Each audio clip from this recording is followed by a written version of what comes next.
ശാരികയുടെ കല്യാണക്കാരി എന്തായി? അത് നീണ്ടുപോവുകയാണല്ലോ. ഇനി എത്രയും പെട്ടെന്ന് നടത്തുന്നതല്ലേ ഭംഗി. അതിന് അവളൊന്ന് പിടിതരണ്ടേ?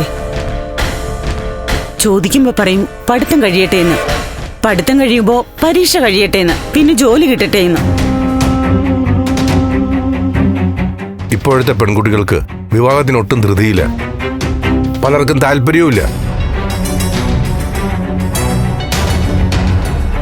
ബന്ധങ്ങളുടെ തകർച്ചയൊക്കെയല്ലേ പുതിയ തലമുറ കാണുന്നത്. അവർക്ക് മടുപ്പ് വരും.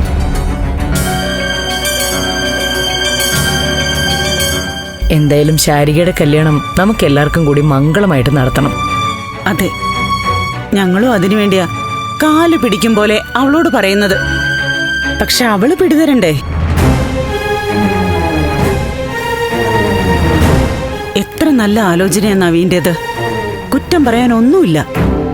അതുപോലും അവൾക്ക് അങ്ങ് സമ്മതാവുന്നില്ല.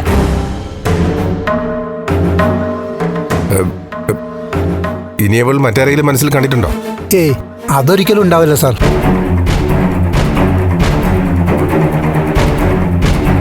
ഒന്നാമത് അവള് പ്രേമവിവാഹത്തിനൊക്കെ എതിരാ. പ്രേമിച്ച് വിവാഹം കഴിച്ചവർ പിന്നീട് തെറ്റിപ്പിരിയുന്നതും അവരുടെ ബന്ധത്തിൽ ഓരോ പ്രശ്നങ്ങൾ ഉണ്ടാവുന്നതും കണ്ടുമടുത്തിട്ടാവണം.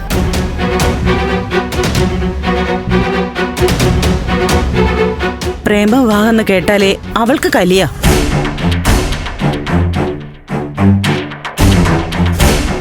ലവ് മാരേജ് അത്ര മോശം കാര്യമൊന്നും അല്ല രാധികയെ. ഞാൻ അടച്ചങ്ങ് പറയല്ല. പക്ഷേ ചിലർ ആദ്യത്തെ സന്തോഷം കഴിയുമ്പോ ഭാര്യയുടെ കുറ്റം കുറവും കണ്ടുപിടിക്കാൻ തുടങ്ങും.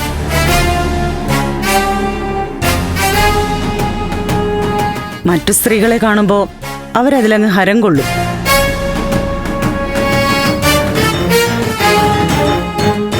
ചുറ്റുപാടും നോക്കിയാൽ മതിയല്ലോ, നമുക്കറിയാം.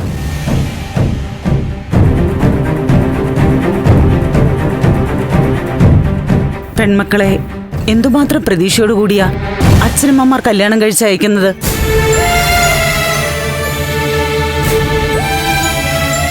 മരുമകനെ സ്വന്തം മകനായിട്ട് കാണും. പക്ഷേ അവര് പലപ്പോഴും ഒരു ദൈവം കാണിക്കാറില്ല. എന്താ മേത്, ഇതൊക്കെ എന്തിനാ ഇപ്പൊ ഇവിടെ വെച്ച് പറയുന്നേ? എന്നെ ദേവിയെ കുറിച്ചാണോ? അല്ല, ഞാൻ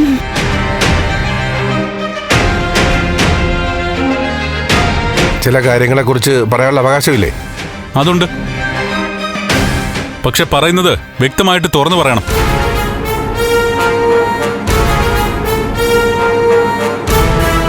ഞങ്ങളെക്കുറിച്ചാണെങ്കിൽ അത് പറയണം.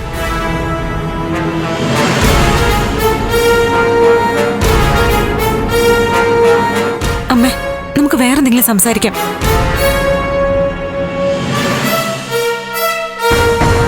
അങ്ങനെയല്ല മോനെ. ഇപ്പൊ തന്നെ മോനെ പറ്റി അങ്ങനെ ഒരു വാർത്ത വന്നതിൽ ശാരികയ്ക്ക് നല്ല വിഷമമുണ്ട്.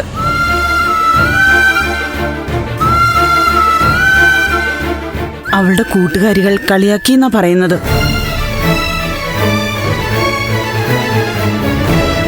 പ്രേമിച്ച് കല്യാണം കഴിച്ച ചേച്ചിക്ക് ഈ ഗതിയാണെങ്കിൽ ഒരു പരിചയമില്ലാത്ത ഒരാളെ കെട്ടി കൂടെ താമസിച്ച എങ്ങനെയാവോന്നാ ചോദിക്കുന്നേ.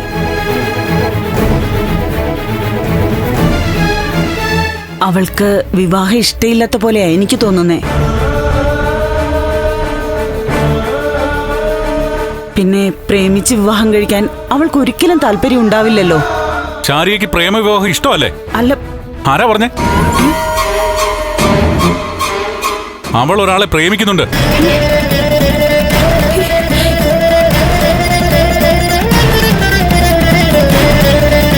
അതുകൊണ്ടാ ഇപ്പൊ കല്യാണം വേണ്ടെന്ന് ബലം പിടിക്കുന്നേ. മോനെ, രാധിക പറഞ്ഞത് മോൻ ഇഷ്ടപ്പെട്ടില്ല എന്നറിയാം. അതിന് ശാരിയെ കുറിച്ച് ഇങ്ങനെ അപവാദം പറയരുത്. ഞാൻ ആരെയും കുറിച്ചും അപവാദം പറയുന്ന ഒരാളല്ല. ശാരിക എനിക്ക് എന്റെ അനിയത്തിയാ. അവളെ കുറിച്ച് ഞാൻ ഇല്ലാത്ത പറയോ?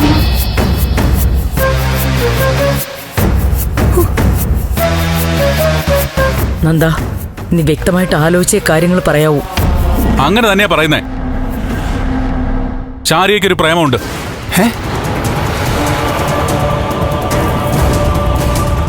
അതുകൊണ്ടാ കല്യാണത്തിൽ നിന്ന് ഒഴിഞ്ഞു മാറുന്നേ. അയ്യോ,